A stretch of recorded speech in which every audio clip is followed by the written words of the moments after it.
Welcome to TYT Sports. As always, on a Monday, we bring you great coverage here with Brian Davis, aka the True Geordie. So glad to have him on every Monday. Make sure to tune into that for us recapping the Premier League, but also here, thanks to a special event tonight, a Monday night football game.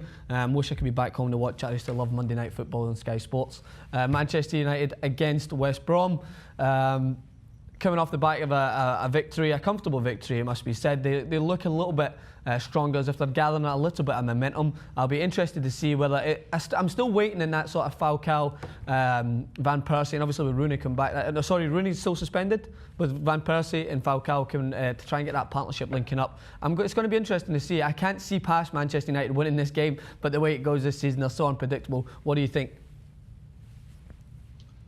Well, I think the main danger for them is Berahino. That lad has really impressed me. He's so quick. He's quite intelligent. He's got a bit of skill about him. He just drifts in and people don't seem to pick him up for some reason. So Manchester United, they've got quite a young, inexperienced defence. If they're not away, they will concede a goal or two tonight, potentially. However, you've got to think, with the way Man United go forward, the cut teams to ribbons right now. Di Maria is looking every bit worth the 60+ million they spent on him. Falcao, yeah, he hasn't scored loads of goals so far, constantly getting in positions, and you've got to think, eventually he's going to have a game where he's going to hit 2 or 3 in a single game. He gets in that many good positions. I've really been impressed with him.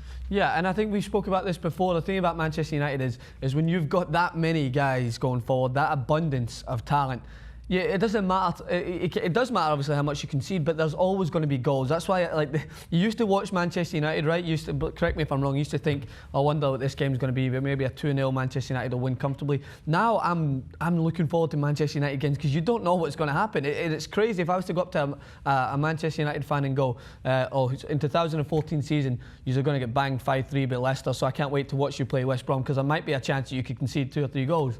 It's just insane the way things are going, but it's great for the neutrals. As I said, me and you, I slightly favour Manchester United in the team in the Premier League, so I like to watch them and see how they do well. But as you said, right on the nail, like Di Maria, that's great. That's a great bit of experience from Van Gaal. Going there, some people criticise the transfer, the decisions he made in the transfer market. But Di Maria, for me, one of the best signings already in the Premier League, up there with the Fabregas and Diego Costas. But I think that what Di Maria does so well in this free-flowing Manchester United team is that people try to pick him up as if he's like a centre midfielder.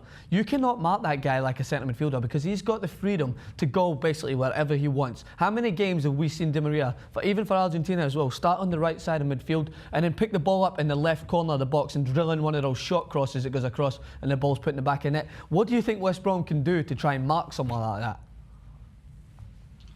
I think take a gun and shoot him would probably be the best thing to do right now because I just don't see how they can stop him. Since Cristiano Ronaldo left, they haven't had anyone who can go from deep in midfield, kick through the gears and transform that team into a real serious attacking threat. Now when he picks the ball up deep, I think some people do try and treat him as a centre midfielder and they don't realise before you know it, he's in the penalty box finishing off a move that he started. So realistically, they're going to need a central defensive midfielder to stick to him like glue. And even then, I still don't think they can stop him realistically. Yeah, maybe they can actually get Roy Keane to come out of retirement, or Makelele, or every defensive midfielder that you can imagine, maybe bring in Patrick Vieira as well to try and stop him, because I completely agree. The key to marking a guy like that is you need a defensive midfielder or centre mid who is useless everything else but marking. Just get someone who can stick to him like glue. Get a Robbie Savage out of retirement who can just run and kick him up and down the field, because that's the only way. In English Premier League, that has worked before. That's the only way you can get it. But to close up this, we're just going to dive straight into it, put our necks on the line.